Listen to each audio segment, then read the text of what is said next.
Risan. Oko Kotarski zaliv, ono u daljini je Kostanjica. Evo. Kostanjica. Ovo su ruska naselja. Risanski zaliv, Kotarski,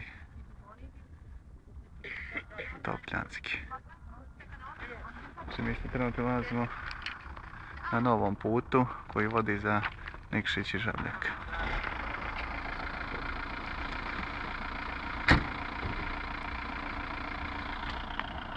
Ja se uspijem motorom da se popnem. Velika je uzbrdica, ali mogu poteći. Mogu lagano poteći.